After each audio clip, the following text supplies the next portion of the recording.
Mister Ranjan, आपके लिए अच्छी खबर है, आपकी बेटी का पता चल गया।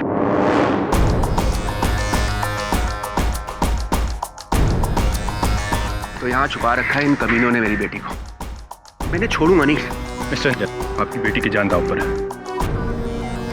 अपनी बेटी के लिए तो मैंने इन किडनैपर्स के सिर्फ एक बार कहने पर 50 लाख रुपए दे दिए, और पुलिस के मना करने के बावजूद भी ये आपने ठीक नहीं किया। मेरी बेटी से बढ़कर इस दुनिया में मेरे लिए कुछ नहीं है मेरे लिए। ठीक है मिस्टर रंजन, आपने जो करना था कर दिया, और पुलिस को अपना काम करने दीजिए प्लीज। चलो।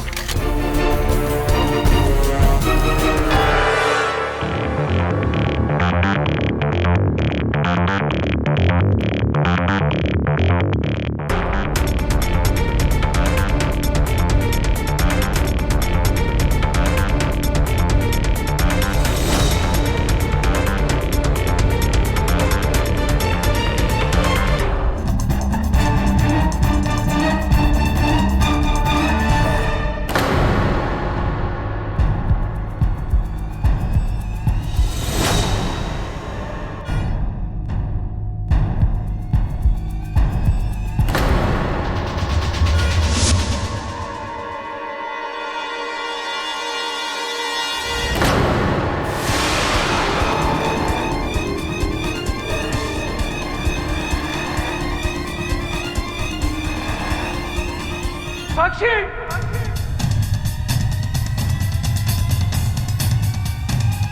Hands up!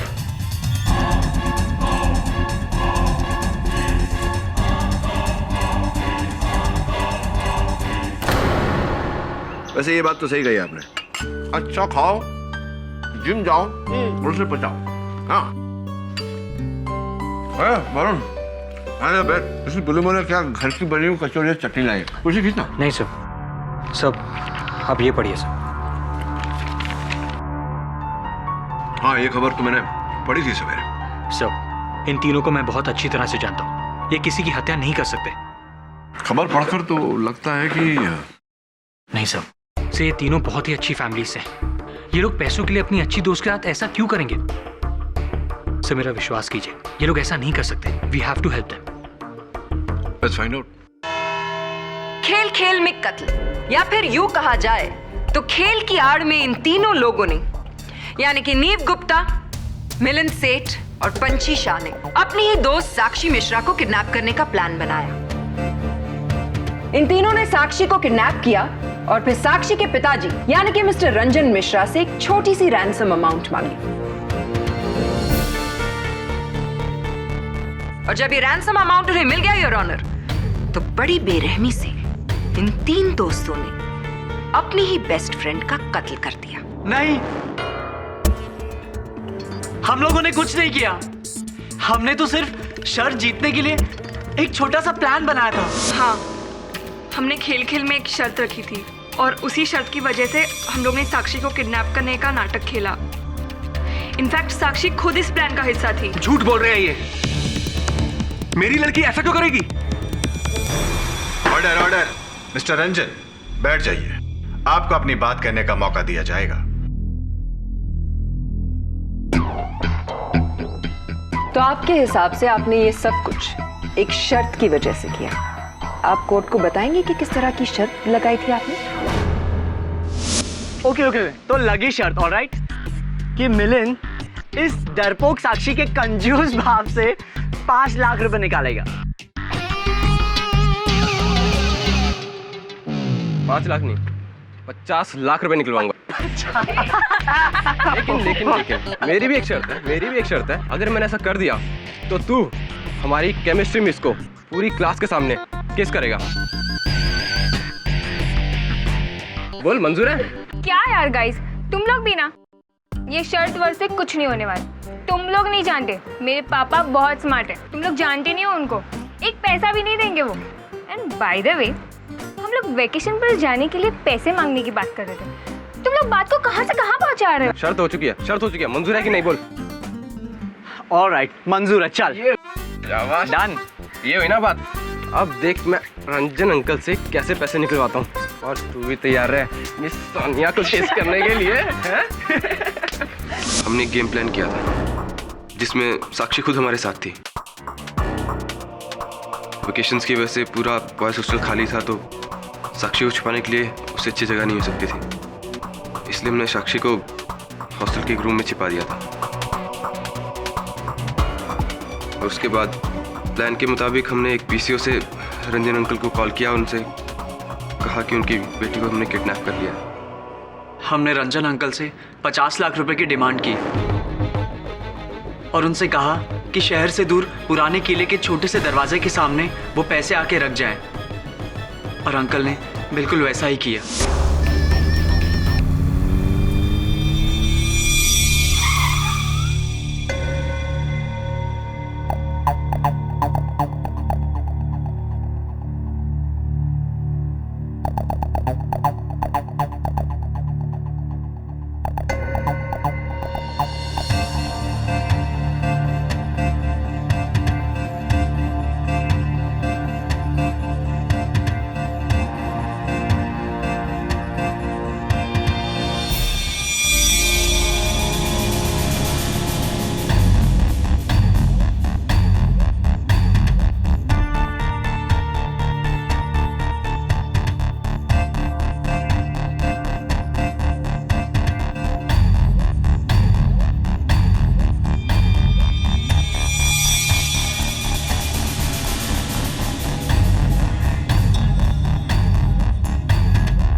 ये वही ब्रीफकेस है योर ऑनर जो मिस्टर मिश्रा ने इन तीनों को दिया था। पैसों से भरा ये ब्रीफकेस पुलिस ने इन तीनों से ही बरामद किया है। पैसा एक ऐसी चीज है जिसकी वजह से किसी की भी नीयत बदल सकती है, और लालच ही की वजह से साक्षी की मौत हुई। माना कि ये तीनों बहुत अच्छे घर से हैं, इन्हें पैसों की कोई जरूरत नहीं है, लेकिन योर ऑनर 50 लाख रुपए कौन छोड़ना चाहता है? और लालच की वजह से इन तीनों की नीयत भी बदल गई। नहीं, ये सब गलत है। हम लोग वो पैसे लौटाने ही वाले थे। इनफैक्ट मैं रंजन अंकल के घर वो पैसे लेके भी गई थी, पर वो वहां नहीं मिले। लेकिन आपने पैसे लौटाए नहीं। इतना पैसा देखकर आप तीनों की नीयत बदल गई। योर ऑनर, इन तीनों ने ये पैसा अपनी निजी मौज मस्ती के लिए रखना चाहा, लेकिन इसके रास्ते में आ रही थी एक लौती रुकावट, यानी कि साक्षी, और उसे इन तीनों ने अपने रास्ते से हटाना चाहा। उस दिन ये तीनों पैसे लेकर दोबारा हॉस्टल रूम में गए। साक्षी बहुत खुश थी।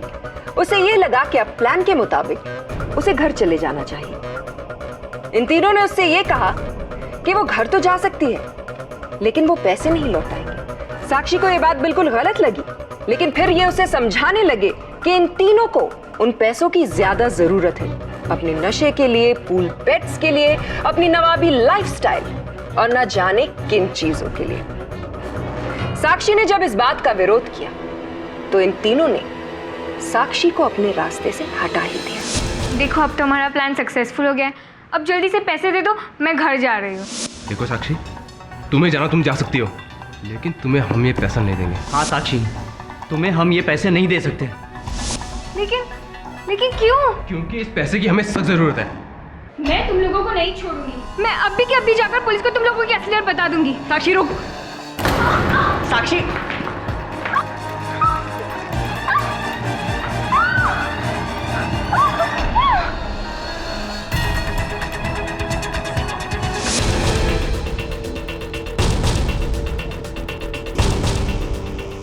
इन तीनों ने किडनैपिंग भी की है और कत्ल भी, और अपनी बात को साबित करने के लिए मेरे पास एक नहीं बल्कि दो चश्मदीद गवाह हैं।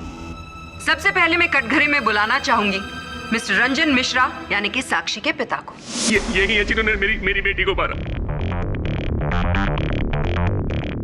मैंने अपनी आंखों से इन तीनों को उसे पंखे पे लटकाते हुए देखा। मेरी बेटी पंखे से झूल रही थी और मैं कुछ भी ना कर सकता। क्या मिला इनको? पूछिए इनसे, पूछिए क्यों मारा उसको? अरे इन्हें 50 लाख चाहिए थे, मैं इनको 1 करोड़ देता। लेकिन उसको मारने की क्या जरूरत थी? क्यों मारा मेरी बेटी को? क्यों मारा? मिस्टर मिश्रा, आप बैठ सकते हैं। योर ऑनर, मैं इंस्पेक्टर दवे को बुलाना चाहूंगी। इंस्पेक्टर दवे, आपको ये कैसे पता चला कि साक्षी मिश्रा हॉस्टल के रूम नंबर 17 में है? मिस्टर रंजन ने अपनी बेटी साक्षी की मिसिंग कंप्लेंट लिखवा रखी थी। हम उनकी बेटी को ढूंढ रहे थे कि करीब 4 बजे किसी पीसीओ से एक अनजान आदमी का फोन आया। उसने बताया कि उसने कुछ लड़कों को बॉयज हॉस्टल में जबरदस्ती एक लड़की को ले जाते हुए देखा है। उसने विल्सा कॉलेज की लोकेशन बताई। इन्वेस्टिगेट करने पर पता चला कि ये वही कॉलेज है जहां साक्षी पढ़ती थी। छुट्टियां होने के कारण पूरा कॉलेज बंद था, हॉस्टल बंद था, लेकिन रूम नंबर 17 के स्टूडेंट्स घर नहीं गए थे। यानी कि साक्षी के बेस्ट फ्रेंड मिलिंद और नीव। मुझे लगा कि कुछ ना कुछ गड़बड़ है। मैंने मिस्टर रंजन को फोन किया और उन्हें वहां बुलाया और खुद भी अपनी टीम के साथ वहां पहुंचा। और फिर आपने वहां क्या देखा? मैंने देखा कि साक्षी सीलिंग से लटकी हुई है और रस्सी इन तीनों के हाथ में।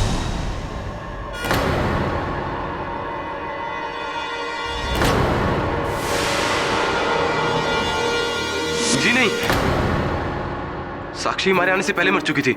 हम लोग तो उसे सिर्फ नीचे उतार रहे थे। चलिए मान लेते हैं कि आप तीनों में से किसी ने भी साक्षी का खून नहीं किया, लेकिन आपको ये बात भी तो माननी पड़ेगी ना कि साक्षी का कत्ल हुआ है। साक्षी वही लड़की जो आप तीनों की सबसे प्यारी दोस्त थी और एग्जैक्टली आपकी किडनैपिंग का खेल खत्म होने से पहले।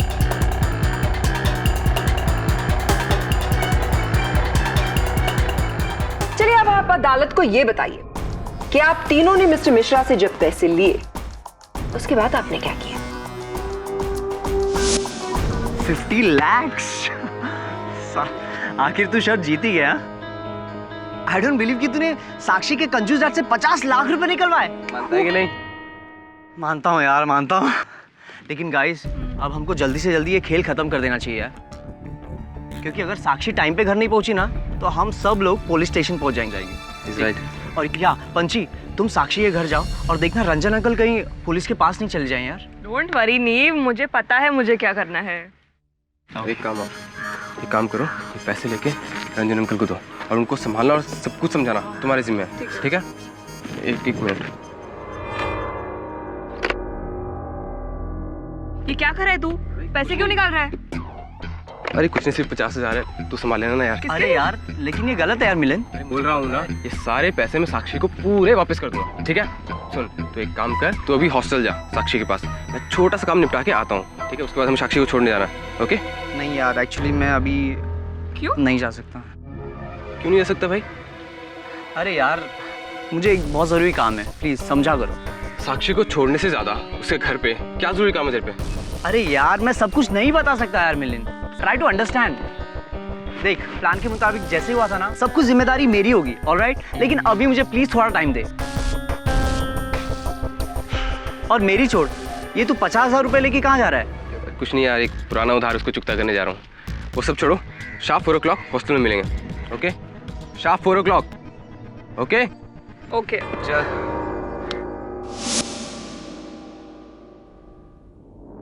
आप सब 4 बजे मिले तो थे, लेकिन साक्षी को घर पहुंचाने के लिए नहीं, बल्कि उसे ऊपर पहुंचाने के लिए। नहीं, ऐसा नहीं है। हमारे प्लान के मुताबिक मुझे रंजन अंकल को समझाना था। तब तक नीव और मिलिंद साक्षी को लेके वहां आने वाले थे, लेकिन सब गड़बड़ तभी हुई जब ही नीव और मिलिंद को कोई जरूरी काम के लिए कहीं जाना पड़ा। इसलिए हम लोगों ने प्लान बनाया कि हम लोग ठीक 4 बजे हॉस्टल के गेट के पास मिलेंगे। क्या मैं पूछ सकती हूँ कि ऐसा क्या जरूरी काम था जिसकी वजह से आप दोनों इस काम को छोड़कर अपने निजी काम के लिए निकल गए?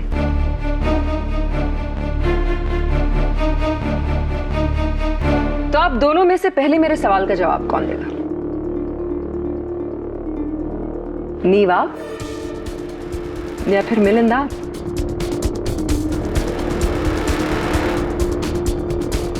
दोनों में से कोई भी जवाब नहीं देना चाहेगा।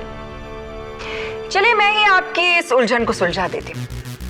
नीव, आप ही क्यों नहीं बताते कि आप किस काम से गए थे? नीव, आपने अब तक मेरे सवाल का जवाब नहीं दिया। आप किस काम से गए थे? शायद आपको याद नहीं आ रहा, तो चलिए मैं ही आपको याद दिला देती हूं। आपका मकसद था पंछी और मिलन से पहले साक्षी तक पहुंचना। जी हाँ योर ऑनर, नीव साक्षी से बहुत प्यार करता था, लेकिन साक्षी नीव को सिर्फ अपना एक अच्छा दोस्त मानती थी।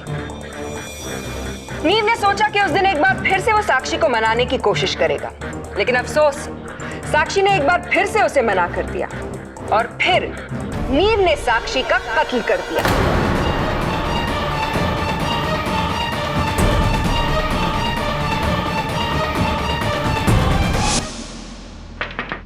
कौन?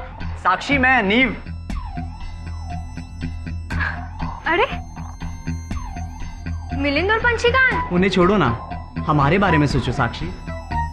साक्षी, मैं तुमसे बहुत प्यार करता हूँ और मेरा यकीन करो, मैं तुम्हें बहुत खुश रखूंगा। तुम्हारे बिना जिंदगी जीना मैं सोच भी नहीं सकता।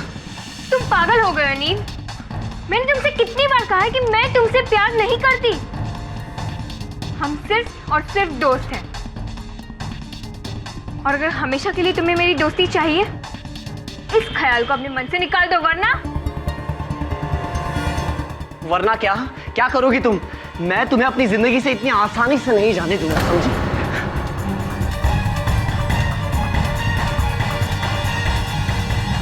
नहीं, ऐसा कुछ नहीं हुआ। मिलिंद और पंछी अच्छी तरह जानते हैं कि मैं साक्षी से कितना प्यार करता था। फिर मैं भला उसे क्यों मारूंगा? इनफैक्ट मैं तो उससे शादी करने वाला था। बंद करो ये बकवास। एक तो मेरी बेटी को मार दिया, ऊपर से उसकी बदनामी कर रहे हो। Order order. मिस्टर रंजन, बैठ जाइए। आपको अपनी बात कहने का मौका दिया जाएगा। जी नहीं, नीव साक्षी को बदनाम करने की बिल्कुल कोशिश नहीं कर रहा है। ये लोग सच में एक दूसरे को बहुत प्यार करते थे। ये सच है, और ये भी सच है कि साक्षी भी नीव से बहुत प्यार करती थी। ये बात उसने मुझे खुद आके बोली थी।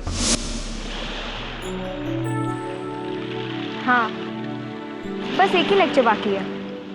इसके बाद अगर तुम चाहो तो हम लोग लंच के लिए जा सकते हैं। ग्रेट। लंच के बाद मूवी?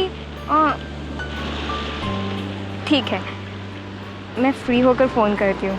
Okay, bye. किसके साथ बात कर रही थी? नीव, राइट? तू मुझसे अपनी दिल की बात नहीं छुपा सकती। प्यार करती है ना नीव से? हाँ, एक्चुअली पंछी आई लव नीव। मुझे वो बहुत अच्छा लगता है। I want him to be my man. ये सच है, हम दोनों एक दूसरे से प्यार करने लगे थे। उस रोज भी मैं पंडित जी से मिलने मंदिर गया था, क्योंकि साक्षी और मैं मिलिंद और पंछी को सरप्राइज देना चाहते थे। इसीलिए उस दिन मैंने इन दोनों से ये बात छिपाई कि मैं पंडित जी से मिलने मंदिर जा रहा हूँ। बताइए पंडित जी, क्या ये आपसे मिलने आया था? हाँ, ये बचवा हमसे मंदिर पर मिलने के लिए आया था। किसी लड़की से प्रेम विवाह करने की बात कर रहा था। धन्यवाद पंडित जी। तो बताइए मिलिंद, उस दिन आप गए कहाँ थे? आप भी तो 50,000 रुपए लेकर अपना प्लान छोड़कर किसी और पर्सनल काम के लिए चले गए थे। कहाँ गए थे आप?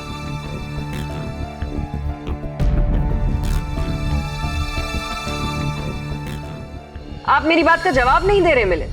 कहीं ऐसा तो नहीं था कि आप ही सीधे हॉस्टल पहुंचे थे और आप ही ने साक्षी को मौत के घाट उतार दिया? कौन?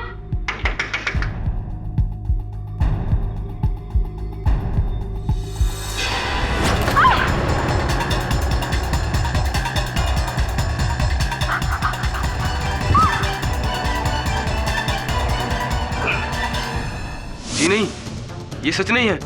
मैं भला साक्षी को क्यों मारूंगा? और वैसे भी हमने पंछी को पैसे देकर भेज दिया था, तो फिर मैं अपनी दोस्त का कत्ल कैसे कर सकता हूँ मैम? अगर आपने ऐसा नहीं किया तो फिर आप अदालत को बताते क्यों नहीं कि आप कहां गए थे उस दिन? मिलिंद, आप मेरी बात का जवाब नहीं दे रहे। जी, जी वो उस दिन मैं किसी को पैसे देने गया था। एक्चुअली मुझे ड्रग्स की लत लग गई थी, जिस वजह से मेरे खर्चे बढ़ गए थे। उस दिन भी मैं 50,000 पहले के इसीलिए गया था ताकि मैं अपने पुराने कर्जे उतार सकूं। हालांकि मैं वो पैसे बाद में साक्षी को लौटाने वाला था। योर ऑनर, ड्रग्स लेने की आदत, पुराना कर्जा और रैंसम में मिले 50 लाख रुपए। मिलन के पास बहुत ही क्लियर ऑप्शन था, साक्षी को अपने रास्ते से हटा दो और फिर फिरौती के पूरे 50 लाख रुपए इनके। जी नहीं, ये सच नहीं है। भला मैं अपनी फ्रेंड का कत्ल क्यों करूंगा? मैं सच कह रहा हूँ मैम, मैं उस दिन अपने फ्रेंड को पैसे देने गया था। मैं रॉकी को पैसे देने गया था मैम। रियली? तो क्या आप अपने इस अच्छे दोस्त रॉकी को यहाँ अदालत में बुला सकते हैं ताकि आपकी बात साबित हो जाए?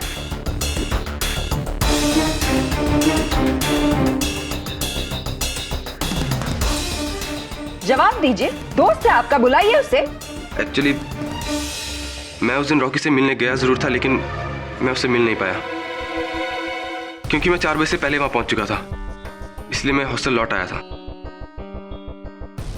मैंने सोचा साक्षी से मिलता चलूं, लेकिन जैसे ही मैं हॉस्टल पहुंचा मैंने साक्षी को सीलिंग से लटकता हुआ पाया।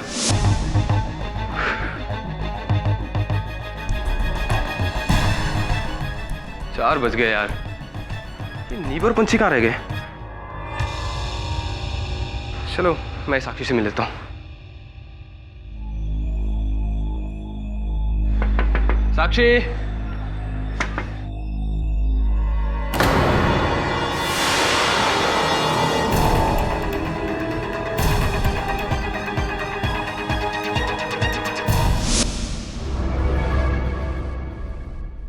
मैं डर गया था।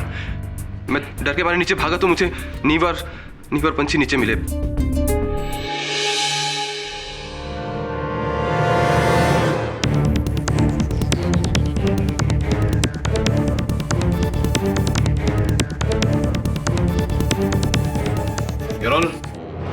अभी अभी एक ऐसे बात का पता चला है जिससे इस केस का रुख ही बदल जाएगा।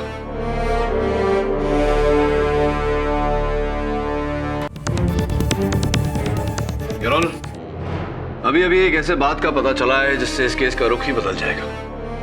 और इस बात का खुलासा करने के लिए मैं फोरेंसिक्स के डॉक्टर रस्तोगी को कटघरे में बुलाने की इजाजत चाहता हूं। योर ऑनर, मिलिंद, नीव और पंछी को हॉस्टल में लटकती हुई साक्षी की मृत शरीर के पास शाम के 5 बजे पाया गया, जिससे पुलिस ने यह अनुमान लगा लिया कि साक्षी की हत्या इन तीनों ने की है। किंतु योर ऑनर, फोरेंसिक्स के इस रिपोर्ट का कहना है कि साक्षी की मृत्यु 2.5 घंटे पहले, यानी कि 2 और 2.5 के बीच में हो गई थी। क्या मैं सही कह रहा हूं डॉक्टर रस्तोगी? जी हाँ, क्योंकि 2.5 घंटे पहले ही मैं साक्षी मिश्रा का कत्ल गला दबाने की वजह से हुआ था।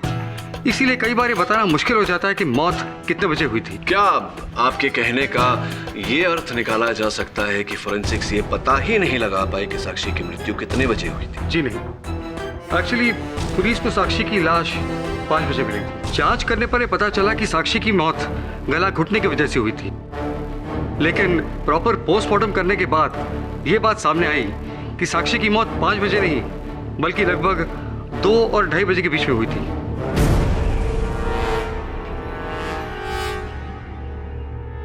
Mister Pathak, I don't understand the point you trying to make. इससे तो सिर्फ यही साबित होता है ना कि खून 2 और 2.5 बजे के बीच में हुआ।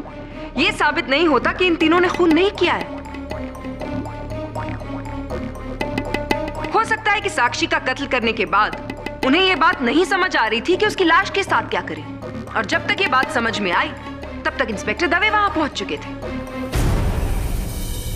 योर ऑनर, प्रोसिक्यूशन के इस दलील का उत्तर देना बहुत ही सरल है। मेरे तीनों मुवक्किल अपने अपने कथन में कह चुके हैं योर ऑनर कि जिस समय साक्षी की मृत्यु हुई उस समय विभिन्न व्यस्तता के कारण ये हॉस्टल पर उपस्थित नहीं थे। मिलिंद अपने दोस्त रॉकी को ड्रग्स के पैसे देने गए थे, पंछी साक्षी के पिताजी से मिलने गए थे और नीव मंदिर गए थे पंडित जी से मिलने। योर ऑनर, सबसे पहले मैं चाहूंगा कि पंडित जी कटघरे में आकर इस बात पर रोशनी डालें।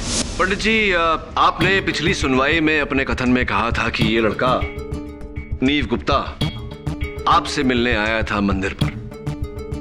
हाँ, मैंने कहा था। तो जिस समय ये आपसे मिलने आया था, समय क्या हो रहा था? यही दोपहर के 2-2.5 बजे, जब मैं मंदिर बंद कर रहा था तभी आया था। और आपसे वार्तालाप करके, बातें करके कितने बजे ये वहां से निकले? अब मुझसे बातचीत किया, आधा पौना घंटा तो लगा होगा। यानी कि अगर कहा जाए कि 2:30 बजे ये आपके मंदिर से निकले तो गलत नहीं होगा। 2:30 बजे योर ऑनर, 2:30 बजे नीव मंदिर से निकला। ठीक उसी समय हॉस्टल में साक्षी की हत्या हो रही थी।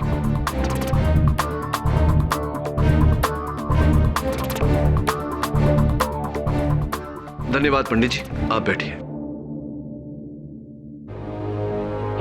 योर ऑनर, अब मैं मिस्टर रंजन मिश्रा के घर के नौकर गोपाल काका को कटघरे में बुलाने की अनुमति चाहता हूं। गोपाल काका, कृपया कर अदालत को बताएं कि उस दिन पंछी शाह ये आपके घर आई थी आपके मालिक रंजन मिश्रा जी से मिलने?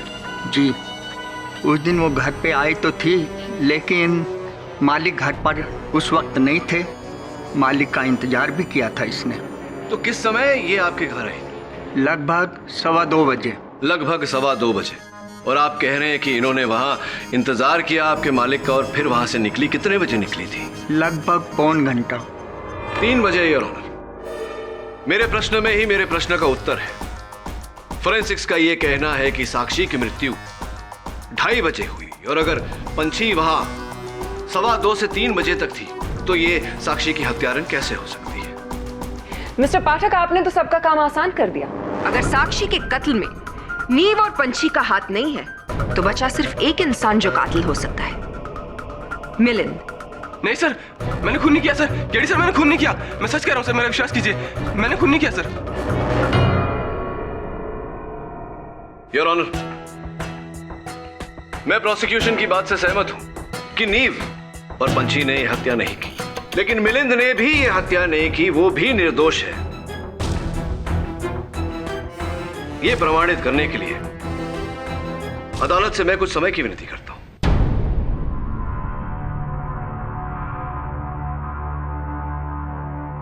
यह अदालत अगली सुनवाई तक मुलतवी की जाती है।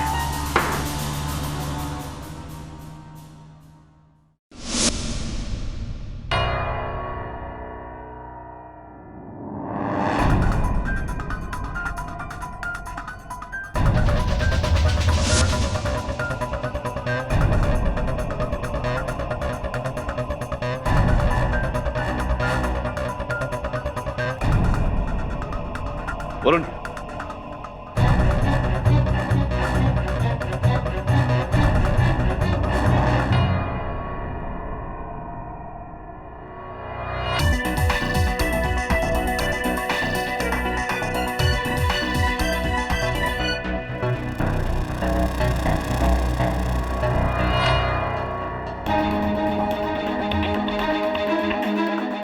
वरुण,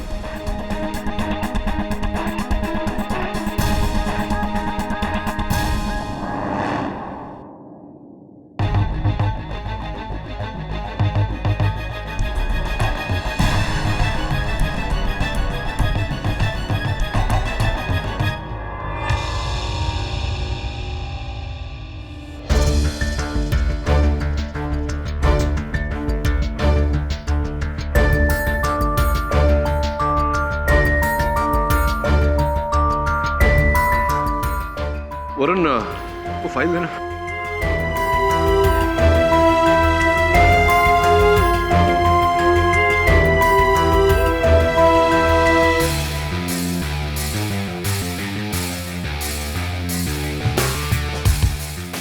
चाबी की और खून की जितनी जल्दी हो सके जांच करा।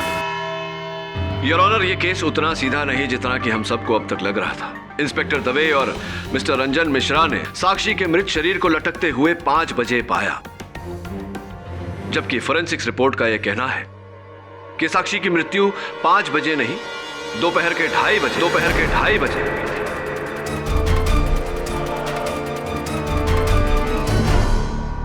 जिस समय योर ऑनर गवाहों के बयान के अनुसार पंछी शाह मिस्टर रंजन मिश्रा के घर गई थी उनसे मिलने, और नीव गुप्ता पंडित जी से मिलने मंदिर गए थे। अब केवल इतना प्रमाणित करना बाकी है कि मेरे मुवक्किल मिलिंद के कथन के अनुसार ये भी उस समय अपने दोस्त रॉकी से मिलने गए थे। क्या आप मेरी बात से सहमत हैं प्रोसिक्यूटर साहब? जी हाँ, बिल्कुल। धन्यवाद। Your honour, I'd like Mr. Ranjan Mishra in the dock, please. Mister Ranjan Mishra, Sakshi की हत्या के दिन आप कहाँ थे? जी मैं किडनैपर्स को उनकी मांगी हुई फिरौती की रकम देने गया था। तो कितने बजे आप गए थे फिरौती की रकम देने?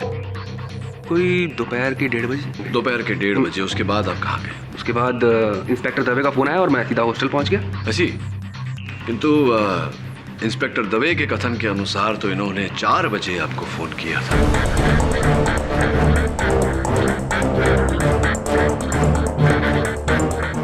तो 1:30 और 4 बजे के बीच आप कहाँ थे? कहाँ था? अपनी बेटी का घर पर इंतजार कर रहा था। भाई किडनैपर्स की डिमांड जो पूरी की मैंने।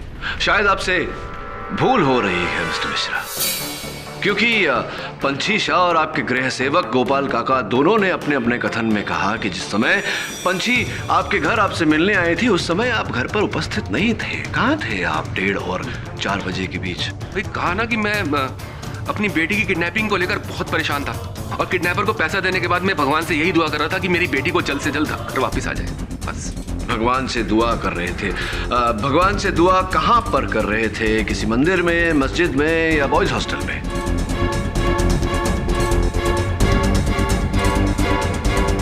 क्या कह रहे हैं आप? केडी, तुम कहना क्या चाहते हो? मैं ये कहना चाहता हूँ योर ऑनर की फिरौती की रकम देने के बाद मिस्टर रंजन मिश्रा सीधे बॉयज हॉस्टल गए और इन्होंने अपनी बेटी की हत्या की। क्या बकवास कर रहे हैं आप? मैं अपनी बेटी का खून क्यों करूंगा? ये तो आप ही बता सकते हैं हमें मिस्टर रंजन मिश्रा।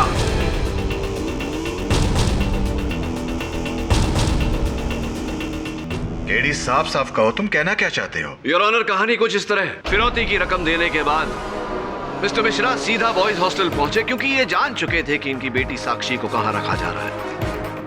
वहां पहुंचने के बाद इन्होंने साक्षी पर वार किया, गला घोंटकर उसे मारने का प्रयास किया। योर ऑनर, ये मिस्टर केडी ये क्या मनगढ़ंत कहानियां बना रहे हैं? किस खून की बात कर रहे हैं आप? वही खून जो इन्होंने किया है योर ऑनर, और बचाव में साक्षी ने पास पड़ी चाबी से इन पर हमला किया और इन्हें घाव दिया। यही घाव यार, जरा अदालत को बताने का कष्ट करेंगे?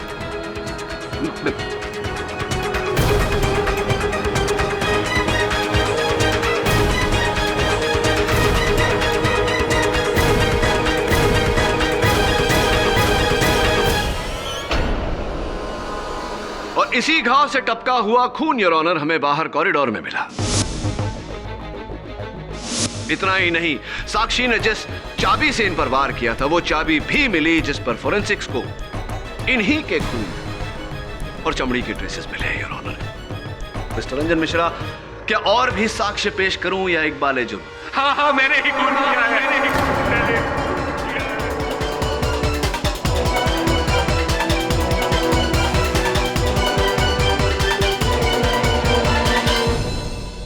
ये तीनों तो मेरी सिर्फ प्लानिंग का शिकार हुए थे।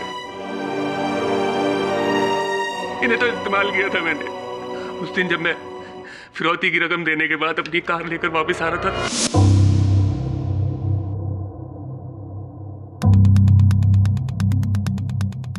तो मैंने अपनी कार को इस जगह पर पार्क किया। कार पार्क करने के बाद मैं वापस ये देखने आया कि साक्षी को किडनैप किया किसने।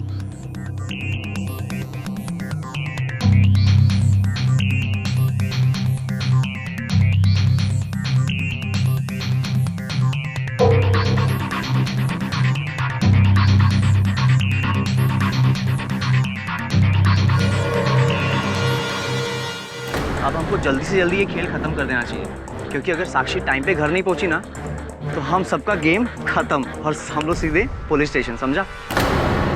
पैसे लेके रंजन अंकल को दो और उनको संभालना और सब कुछ समझाना तुम्हारे जिम्मे है, ठीक है?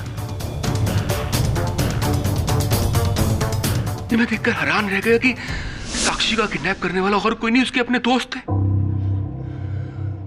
इससे अच्छा मौका मुझे और नहीं मिल सकता था। साक्षी। कौन? साक्षी बेटा, मैं पापा। दरवाजा खोलो बेटा। देखो बेटा, डरो मत। साक्षी, मुझे तुम्हारे दोस्तों ने सब कुछ बता दिया है। पापा, आप हमसे नाराज तो नहीं है ना? बेटा, मैं आपसे नाराज नहीं। इनफैक्ट मैं तो आपसे बहुत खुश हूँ कि आप बिल्कुल ठीक हैं और ये सब एक मजाक था। I am happy. पापा I am really really sorry. हमें ऐसा नहीं करना चाहिए था। नहीं साक्षी नहीं, तुम लोगों ने तो बहुत अच्छा किया। तुम लोगों के ऐसा करने पर ही तो मुझे मौका मिला तुम्हें अपने रास्ते से हटा देने का।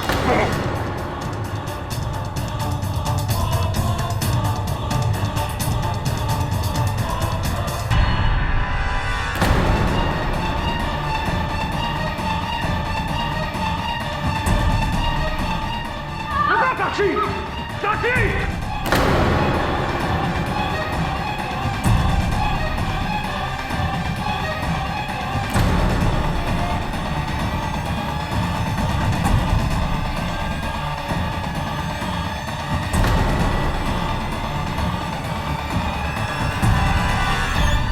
साक्षी की बीमार और विधवा मां से मैंने शादी इसलिए की कि उसके मरने के बाद उसकी सारी जायदाद को मैं ले सकूं।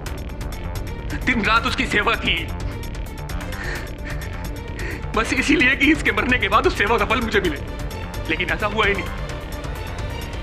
गायत्री ने अपनी सारी जायदाद अपनी बेटी साक्षी के नाम पर कर दी और मुझे केयर टेकर बना दिया, वो भी उस वक्त तक जब तक साक्षी की शादी नहीं हो जाती। मैं क्या करता? और जब मैंने इन तीनों को प्लान बनाते हुए सुना तो मुझे लगा मुझे मेरा प्लान तो हो गया। मुझे पता था कि मारूंगा मैं और शक जाएगा इन तीनों के ऊपर। बस मैंने अपनी बेटी को मार दिया। मैंने अपनी बेटी को मार दिया। बेटी को मार। The defense rests, Your Honor. यह अदालत नीव, पंछी और मिलिंद को बाइज्जत बरी करती है और मिस्टर रंजन मिश्रा को अपनी बेटी के कत्ल में दोषी पाते हुए उम्र कैद की सजा सुनाती है। The case is closed.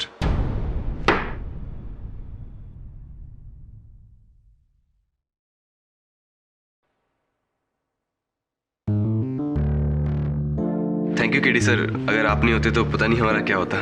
Thank you KD sir. You welcome. लेकिन धन्यवाद तुम लोगों को मेरा नहीं, वरुण का करना चाहिए। इसी के विश्वास के कारण तुम तीन बच पाए हो। एंड नथिंग, खेल खेल में खेला गया खेल इतना खतरनाक नहीं होना चाहिए कि खेलने वाले का खेल ही खत्म हो जाए, राइट ना?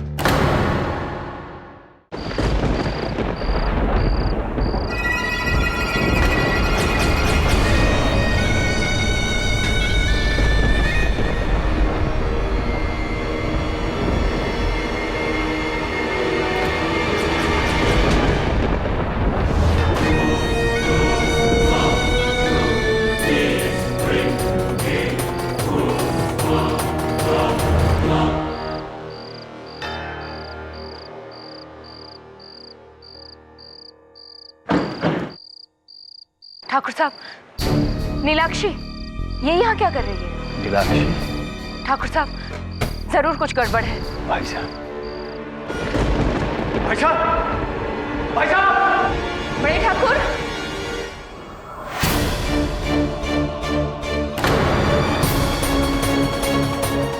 उज्जवल भाई साहब, भाई साहब, भाई साहब!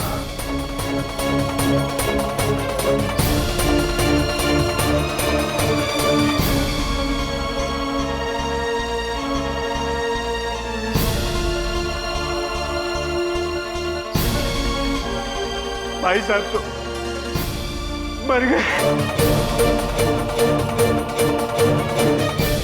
इनके पैर पे सांप के कांटे का निशान है। ये नीलाक्षी का ही काम है। तुम्हारा शक सही था मस्तानी, वो लड़की नागिन है। दिसंबर चाचा, गांव वालों को इकट्ठा करो, हम उस नागिन को नहीं छोड़ेंगे।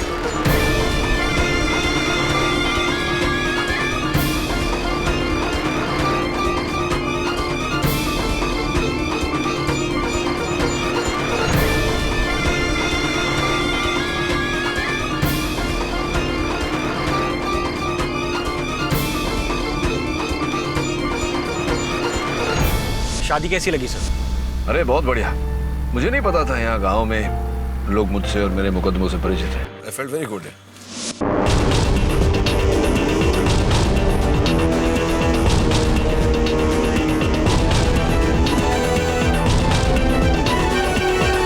परिचित है? सब पूरा जिला आपके फैन से भरा हुआ है। इसीलिए तो मेरी मौसी ने इंसिस्ट किया था कि मेरी कजन की शादी में मैं आपको जरूर लेकर आऊं। Thank you for coming sir. अरे आई एंजॉयड।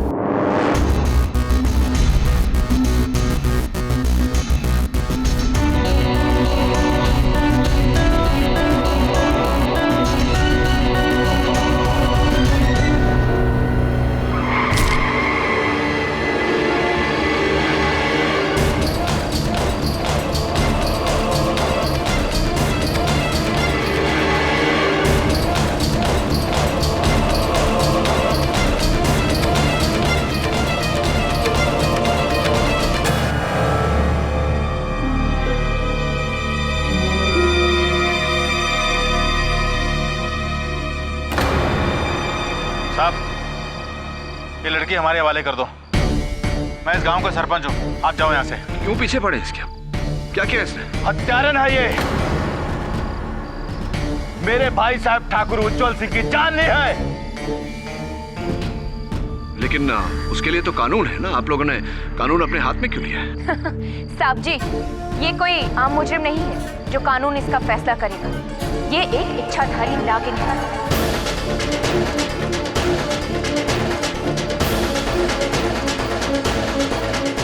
और इसका फैसला कानून नहीं, हम करेंगे। इसका जहरीला फन कुचलकर। क्या कह रहे हैं आप लोग? ये लड़की इच्छाधारी नागिन? देर आए पर दुरुस्त आए। लो आ गया कानून। चल नागिन।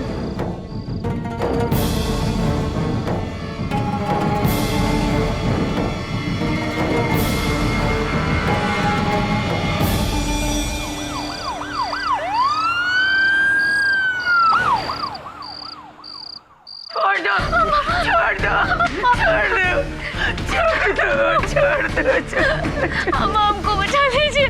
छोड़ दो मेरी बच्ची को। मेरी बच्ची की कोई गलती नहीं है, उसने कुछ नहीं किया साहब।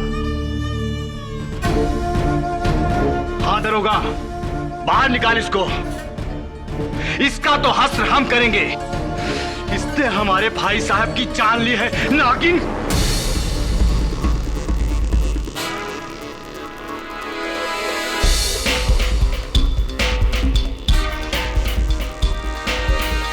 ये क्या कर रहे हैं आप लोग? कौन से युग में रहते हैं आप सब? इच्छाधारी नागिन, ये तो कथाओं की बात है, होता नहीं है ऐसा कुछ। आपके शहर में नहीं होता होगा साहब। आपके शहर में तो लोग भगवान को भी नहीं मानते। ये सब तो दूर की बात है। देखिए साहब, आप यहाँ नए आए हैं, आप इस लड़की के बारे में कुछ नहीं जानते हैं। हम इसे बचपन से जानते हैं, इसका पूरा इतिहास जानते हैं। तो कहना क्या चाहते हैं आप कि ये बच्ची नागिन का रूप लेकर डसती है सबको? अटर नॉनसेंस, अनबिलीवेबल, अंधविश्वास की हद होती है। ओ भाई साहब, तुमको तसल्ली दिलाना हमारा काम नहीं है। अपना रास्ता नापिए, ये हमारा आपस का मामला है। चले जाइए। साहब, साहब हमें छोड़ के मत जाइएगा साहब। साहब हमके जाने के बाद ये लोग हमको मार डालेंगे। मेरी बच्ची।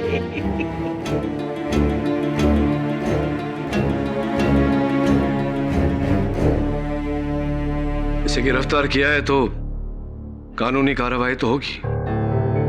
आपके गांव में न्यायालय है? क्यों? इस लड़की का मुकदमा लड़ोगे आप? वकील हो? एडवोकेट केडी पाठक।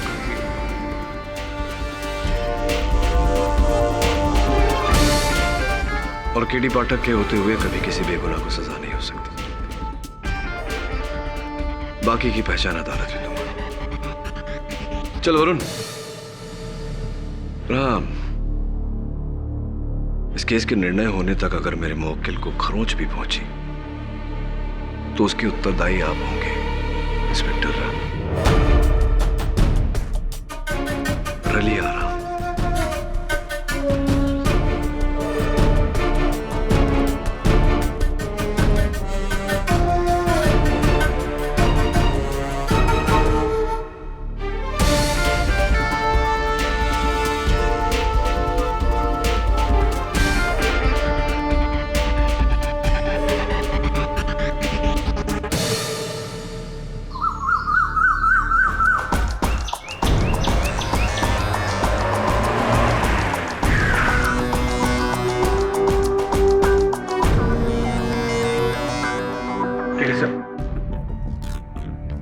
एक बार फिर से सोच लीजिए।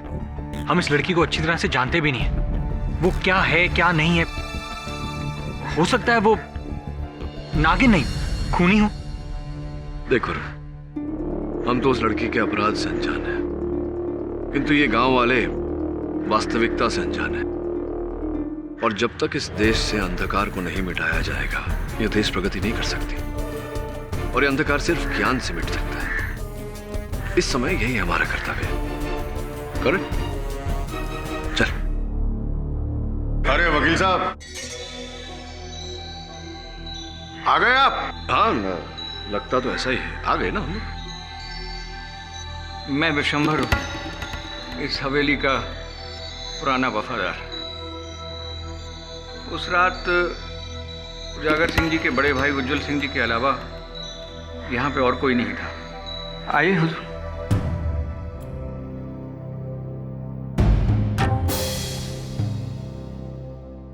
वकील साहब, हमने यहां से ठाकुर साहब की लाश उठाई थी। पैर में सांप का काटा, बदन नीला पड़ा, जहर से मौत। क्लियर केस, एकदम क्लियर।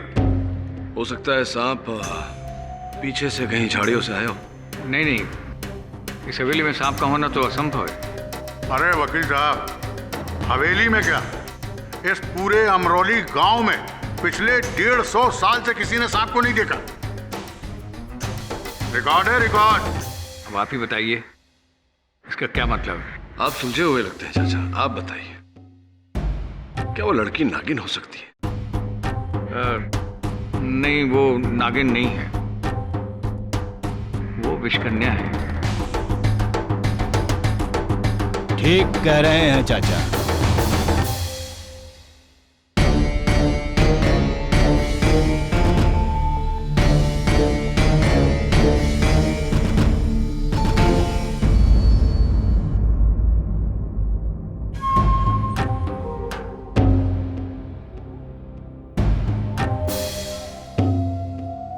माय बाप, ये जो लड़की कटघरे में खड़ी हैंगी ना,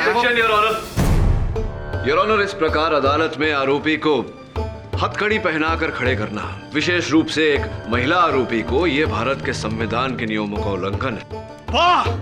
खुलेआम ये नागिन को छोड़ने की मांग कर रहा है ताकि हम सबको डस ले, पूरे गांव को तबाह कर दे। ये हम नहीं होने देंगे, नहीं होने देंगे। देखिए पाठक साहब, आप इस बात की चिंता मत कीजिए। आप केस शुरू कीजिए। चमनलाल, पंखा तेज करो।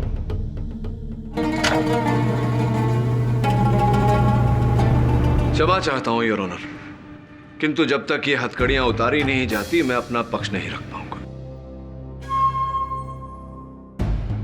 और सोचने वाली बात है योर ऑनर कि अगर ये लड़की वाकई में नागिन है, तो क्या हथकड़ी द्वारा सांप को रोका जा सकता है?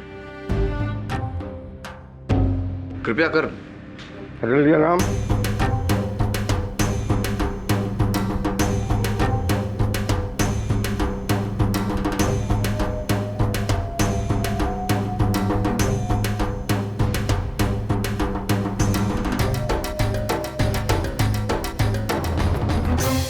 खुश हैंगे वकील साहब, खुश हैंगे। हाँ, बड़े शहर के बड़े वकील साहब।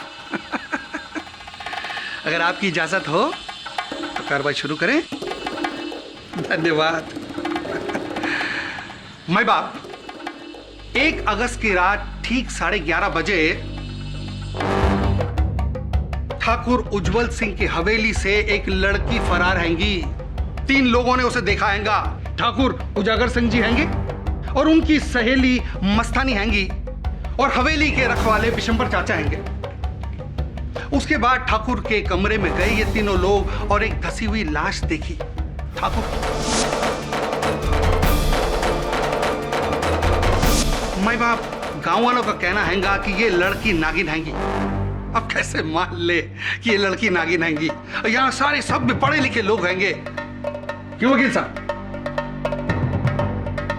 अब प्रोसिक्यूशन का यह दावा हैगा कि यह लड़की ठाकुर की हवेली में उस रात अपने साथ एक नाग लेकर गई और उस कमरे में उस नाग को छोड़ा। उस नाग ने ठाकुर को डसा।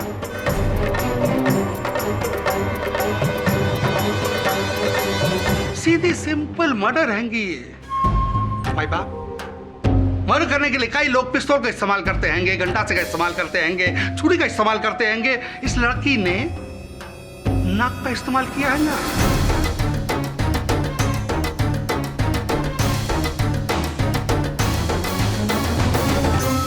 अरे साहब, इसे बाहर से नाग लाने की क्या जरूरत है? ये तो खुद ही सांप है। नागिन कहेंगी। Objection your honour. Your honour, इस प्रकार अदालत की कार्यवाही के बीच में बोलकर कार्यवाही को खंडित करना, भंग करना, ये अनुचित है योर ऑनर। मस्तानी जी, आप यहाँ आकर के अपनी बात कहिए। वैसे तो पूरा अमरौली इस नीलाक्षी की कहानी के बारे में अच्छे से जानता है, लेकिन इस नए वकील के लिए हम ये कहानी फिर से दोहरा देते हैं।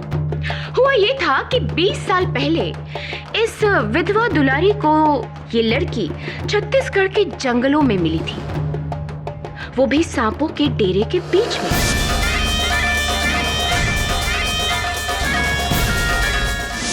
बिल्कुल सांपों से घिरी हुई, और ये उनके बीच ऐसे खेल रही थी जैसे कि सांप उसके दोस्त होंगे। अब बेऔलाद होने की तड़प में दुलारी इसको अपने साथ अमरौली ले आई। इसे पाला पोसा बड़ा किया, बिल्कुल अपने बच्चे की तरह। लेकिन ये नीली आंखों वाली नीलाक्षी आम बच्चों की तरह नहीं है।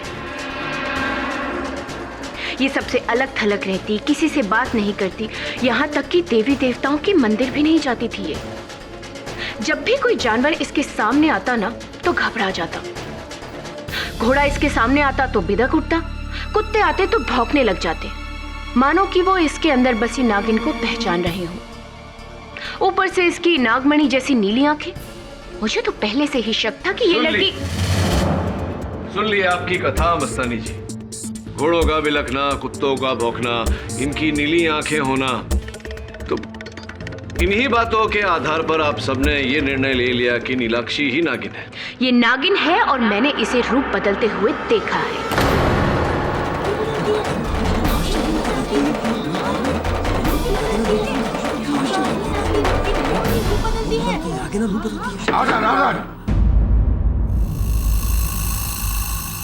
अच्छा,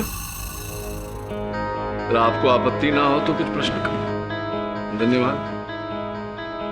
तो अब कह रही थी कुछ, आपने रूप बदलते हुए देखा है? जी हाँ, एक दिन मैं हवेली से लौट रही थी तो दुलारी के घर के पास मैंने देखा कि एक सांप गुजर रहा था। पहले तो मैं एकदम घबरा गई कि भाई इतने सालों से जब अमरौली में एक भी सांप नहीं देखा गया तो ये सांप आया कहाँ से। लेकिन फिर भी जैसे तैसे हिम्मत करते हुए मैं आगे बढ़ी और उस सांप का मैंने पीछा किया, और मैंने देखा कि वो सांप एक पेड़ के एक सिरे से घुसा और थोड़ी ही देर बाद दूसरे सिरे से ये नीलाक्षी बाहर निकली।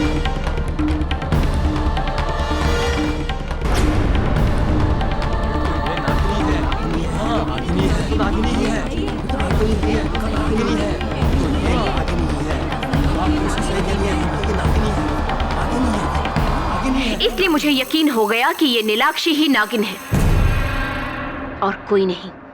तो वो पेड़ जिसके पीछे आपने सांप को जाते देखा और नीलाक्षी को बाहर निकलते देखा, उस पेड़ की चौड़ाई कितनी थी? रहा होगा लगभग 4 फीट के आसपास। 4 फीट के आसपास। अब देखिए, नीलाक्षी की कुल मिला के चौड़ाई शायद 2 फीट से कम ही होगी। तो क्या ऐसा नहीं हो सकता मस्तानी जी कि वो सांप पेड़ की जड़ के पास से आगे निकल गया हो और पेड़ के पीछे से नीलाक्षी बाहर निकली हो और आपको भ्रम हुआ हो कि वो सांप का रूप छोड़कर लड़की का रूप लेकर ऐसा?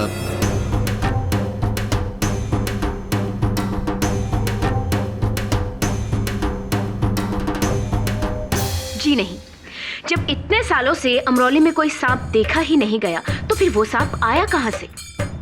और एक अकेली मैं ही नहीं हूँ जो इस नीलाक्षी की सच्चाई के बारे में जानती हूँ।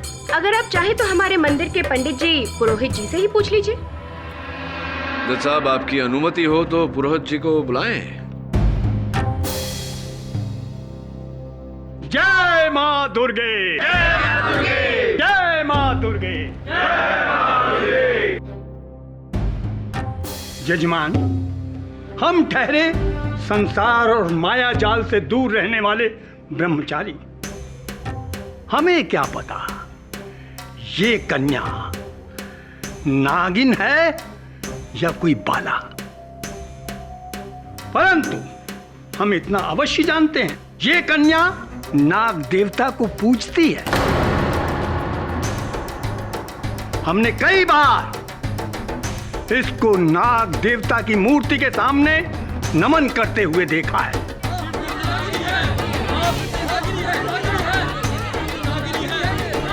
बचपन से नागों के साथ इसका ऐसा क्या लगाव है? जय मां दुर्गे। जय मां दुर्गे। राम राम माई बाप। अब आप तो जानते हैं हम कानून के आदमी हैं और दूसरा हम वर्दी में। झूठ बोलने का तो कोई चांस ही नहीं।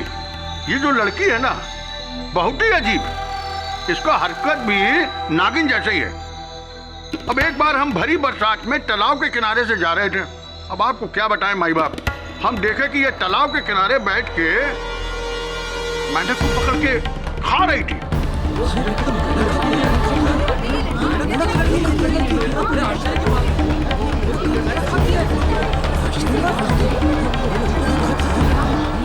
आजा। अब भला बताइए, मेंढक तो सर्पों का भोजन है, इंसानों का तो नहीं ना। जैसा प्रांत जैसे लोग वैसा भोजन चीन में तो बड़ा विशेष भोजन माना जाता है मेंढक को। अरे वहाँ खाते होंगे वकील साहब। देखिए आपको बताएं, जिस तरीके से बड़े ठाकुर साहब की मौत हुई है ना, और इस लड़की की अजीब हरकतें, मेरा तो पूरा डाउट माई बाप इसी लड़की पे जाता है, सिर्फ इसी लड़की पे जाता है साहब। माई बाप, इसके लक्षण नागिन के भले ही ना हो, पर एक विषकन्या के जरूर हैं। एक बार स्कूल में हुजूर इसको बिच्छू ने काट लिया। हमें तो लगा कि ये गई काम से, लेकिन चुटकी बजाते ये ठीक हो गई। मैं तो तभी भांप गया था कि इस पर जहर का कोई असर नहीं होता। इसकी रगों में खून के साथ साथ जहर दौड़ता है।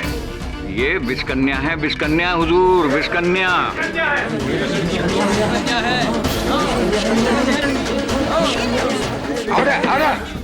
धन्यवाद बिरा जी। लरी सिंह जी, आप तो गांव के सरपंच हैंगे जी। आपकी आवाज गांव की आवाज हैगी। बिल्कुल सही कहा आपने। तो बताइए, ये लड़की विषकन्या हैगी या नागिन, या केवल परिस्थितियों के शिकार? जज साहब, नीलाक्षी को मैं बचपन से जानता हूं।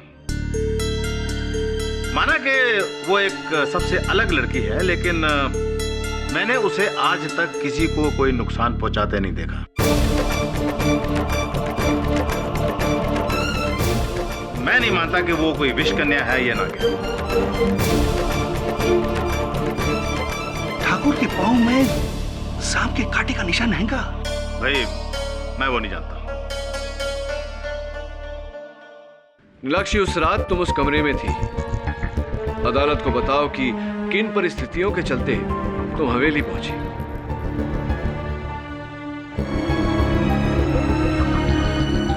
डरो मत, बोलो। मेरी माँ को जोड़ों का दर्द है साहब। ठाकुर उजागर सिंह ने कहा था कि शहर में उसकी दवा मिलती है, तो माँ की दवा वो ले आएंगे शहर से। और बड़े ठाकुर के बुलाने की वजह से मैं उनके पास वो दवा लेने गई थी।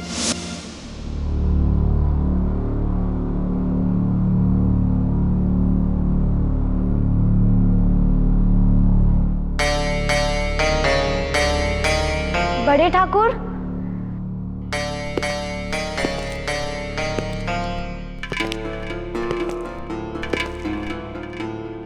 नीलू, ऊपर आ जा। घबरा मत, कोई नहीं है हवेली में। नहीं बड़े ठाकुर, वो माँ की दवाई लेने आए थे हम।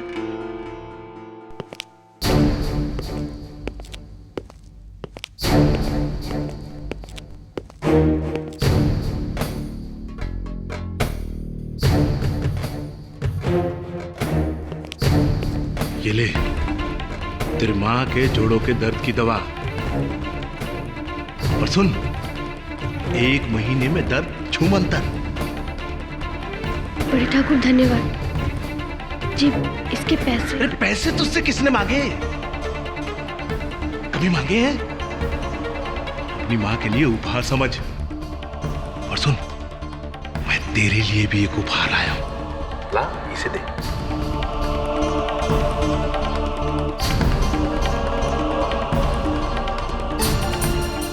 ये देख, बढ़िया है ना? तेरी नीली आंखों से मेल खाता है। आ, पहना दूं तुझे।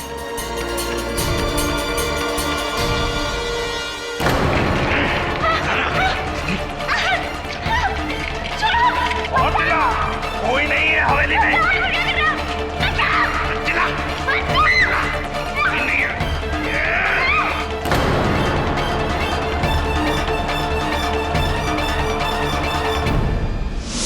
और फिर जब मुझे होश आया तो मैंने देखा कि वहां पे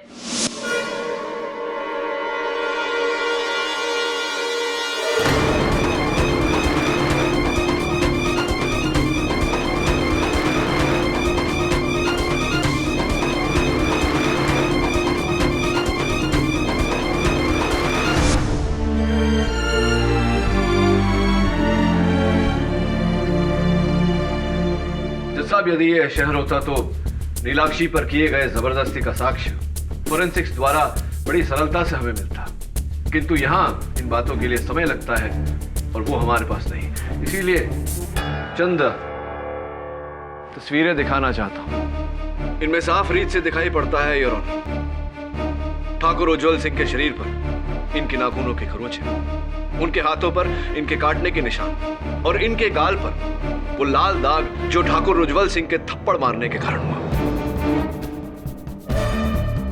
इससे पूरी तरह सिद्ध होता है योर ऑनर कि नीलाक्षी का कथन सच्चा है। ये शिकारी नहीं बल्कि खुद शिकार हुई है।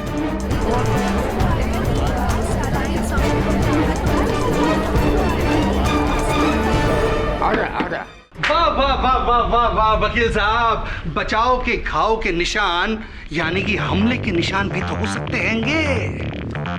ये लड़की उस रात ठाकुर के घर में गई और उस पर हमला किया है ना। प्रोसिक्यूटर साहब, मैं आपको स्मरण करा दूं कि ठाकुर की मृत्यु लड़की के हमले के कारण नहीं, सांप के काटने के कारण। और वो सांप यही लड़की लेकर आई थी। इसका कोई सबूत हैंगा आपके पास? हैंगा।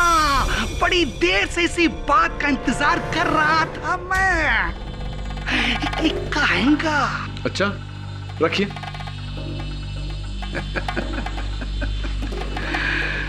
मैं बात आज सवेरे इंस्पेक्टर रलिया राम जी नीलाक्षी के घर के आंगन से एक सांप की केचली मिली।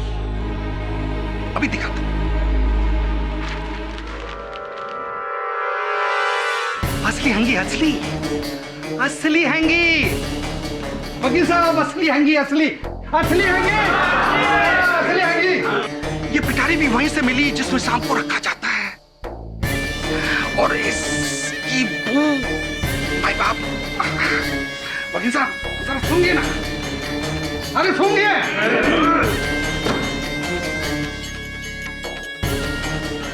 भाई बाप, इस बात का प्रमाण तो मिल गया कि अमराली गांव में एक सांप है। ये लड़की नागिन हैंगी या नहीं ये तो नहीं पता, मगर इस लड़की का उस सांप से रिश्ता पक्का हैगा।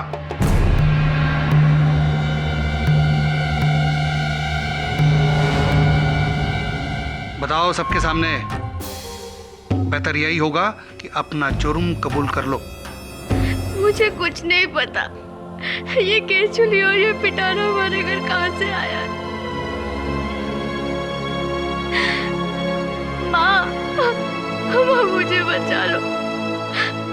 मुझे कोई फंसा रहा है माँ। वो कौन है योर ऑनर?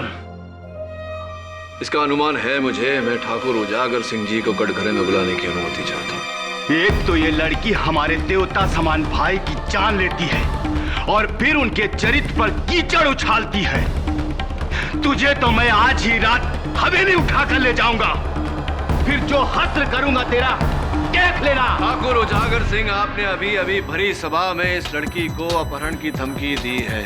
आईपीसी धारा 506 के तहत क्रिमिनल इंटिमिडेशन यानी कि आपराधिक भय दर्शन और आईपीसी धारा 367 अपहरण के लिए आपको 2 साल की जेल हो सकती है। राइट जज साहब? हे वकील, क्या मजाक है ये? 2 वर्ष काराबंद रहना कोई स्वांग नहीं होता ठाकुर साहब। मेरे 5 गिनने से पहले अपने शब्द वापस लीजिए, वरना 1। अच्छा 2। मैं अपने शब्द वापस लेता हूं। मैं अपने शब्द वापस। वेरी गुड, मतलब बहुत अच्छे। अब ये बताइए ठाकुर साहब, दुलारी देवी की दवाई आप ही लाए? जी हाँ, इंदौर से।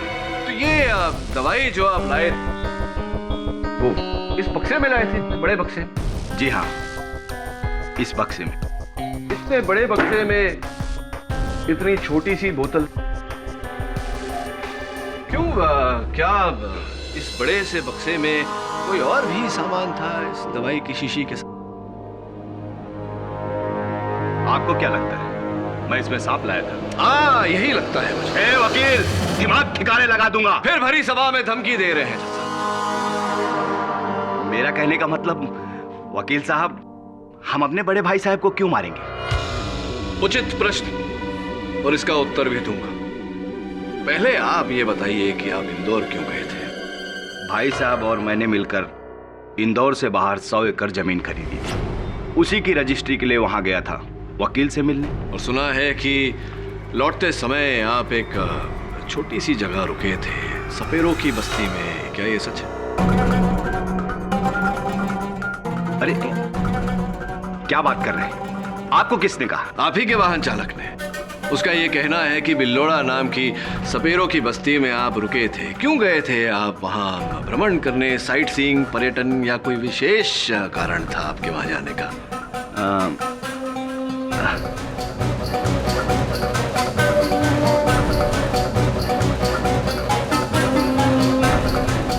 सोचिए। हाँ, दवा लेने। दवा लेने? कौन सी दवा? अरे वही जोड़ों की दर्द की दवा जो दुलारी ने मंगाई थी। वहां एक बूढ़ा सपेरा रहता है जो जंगली जड़ी बूटियों से दवाइयां बनाता है।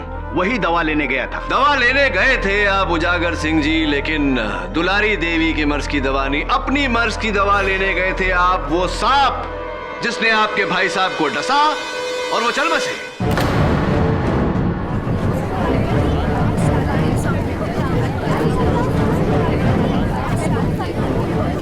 शांत हो।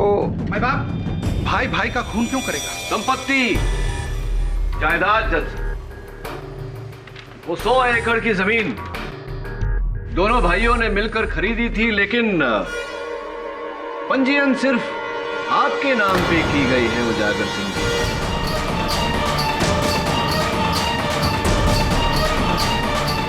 क्या कारण है इसका?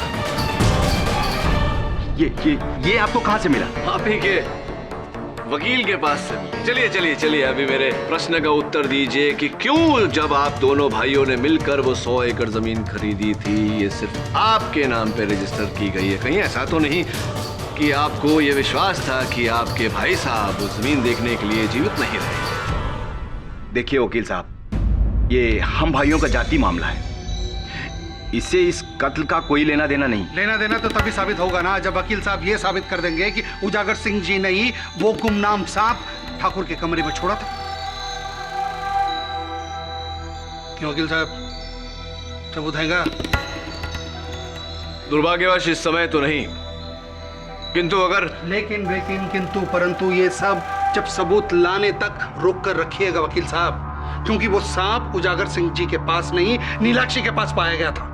तो साहब, मैं इस बात की पुष्टि करने के लिए नीलाक्षी की माताजी दुलारी देवी को बुलाना चाहूंगा। दुलारी देवी जी, आपकी बेटी के विरुद्ध इस अदालत में जो आरोप लगाए गए हैं, उन्हें सुनकर आपके दिल पर क्या बीत रही होगी, ये मैं अच्छी तरह से समझ सकता हूँ। इन निराधार आरोपों के उत्तर में क्या कहना चाहेंगी?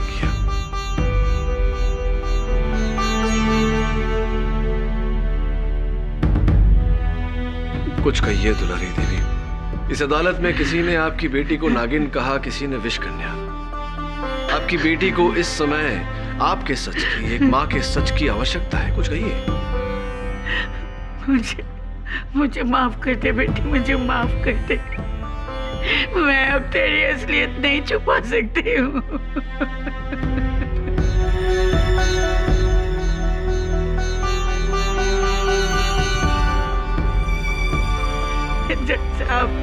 जज साहब, मेरी बेटी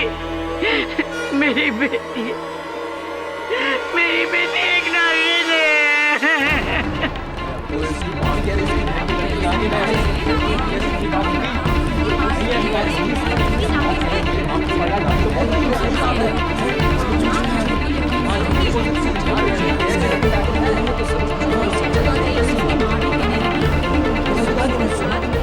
आप कह रही हैं इसकी माँ साहब? जब से ये मुझे मिली है, हर नाग पंचमी के दिन ये अपना रूप बदल कर नागिन बन जाती है।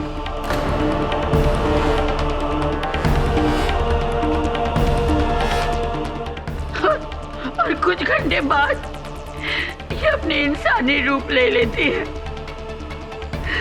मैंने जब पहले ये देखा कि वो किसी को नुकसान नहीं पहुंचाती है, तो मैंने इस राज को राज ही रखा। जज साहब। माँ, क्यों कर रही हो आप ऐसा? क्यों माँ? चुपचाप क्या खड़े हो? मारो पत्थर से!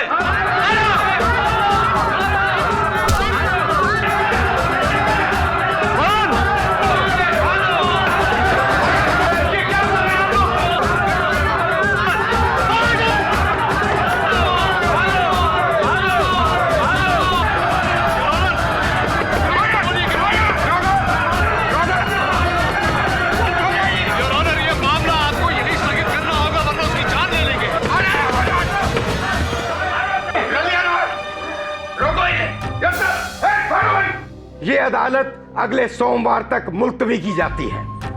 आप सब लोग जा सकते हैं।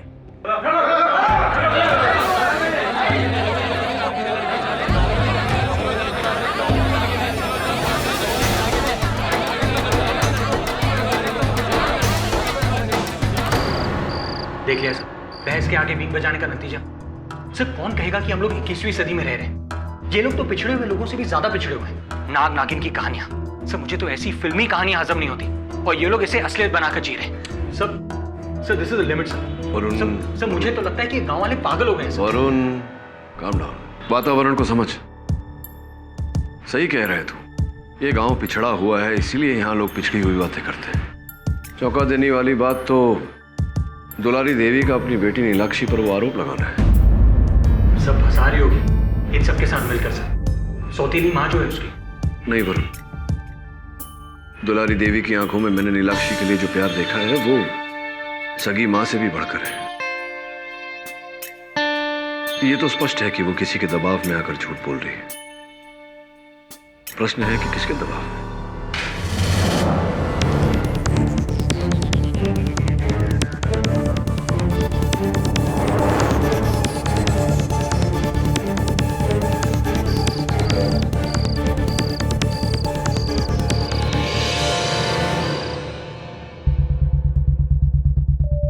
सब बाहर कोई नहीं है। अभी भी समय है, इस केस को छोड़कर वापस अपने शहर चले जाओ, वरना इस नाग पंचमी के दिन उस नागिन के पाप का प्रायश्चित तुम्हें करना पड़ेगा। पता कर किसकी राइटिंग। जी सर, लेकिन नाग पंचमी तो आज है, और दुलारी ने कहा था कि नाग पंचमी को नीलाक्षी नागिन का रूप धारण करती है।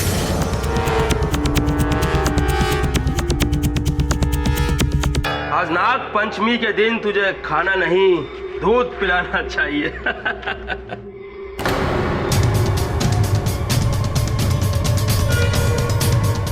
साहब, साहब भाग गई, नागिन भाग गई। रलिया साहब, नागिन भाग गई। साहब जी,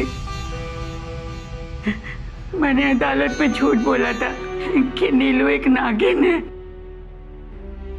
ये तो सच है कि नीलू मुझे सांपों के डेरे से मिली थी, पर साहब जी दूसरी लड़कियों की तरह वो भी एक आम लड़की है। वो बेकसूर है साहब जी। वो बहुत भोली है, वो बहुत मासूम है साहब जी। झूठ क्यों बोला आपने? उसने मुझे धमकी दी थी। उसने मुझे धमकी दी थी कि मेरी बेटी को अगर मैंने नागिन नहीं माना तो वो उसे जेल में जिंदा जला देगा साहब जी। किसने धमकी दी थी? मैं नहीं बता सकती, मैं नहीं बता सकती। अगर उसे पता चल गया तो वो मेरी बच्ची को नहीं। आप मेरी बात सुनिए। देखिए, मेरे होते हुए नीलाक्षी को कुछ नहीं होगा, चिंता मत करिए। बताइए मुझे, किसने धमकी दी थी आपको?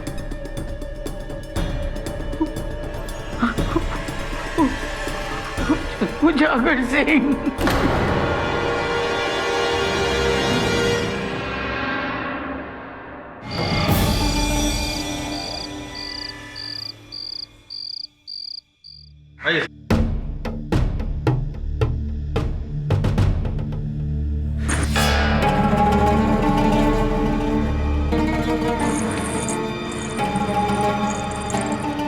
वरुण, नीलाक्षी की बात है। नीलाक्षी तो जेल में है सर। तो फिर रख। ठाकुर साहब,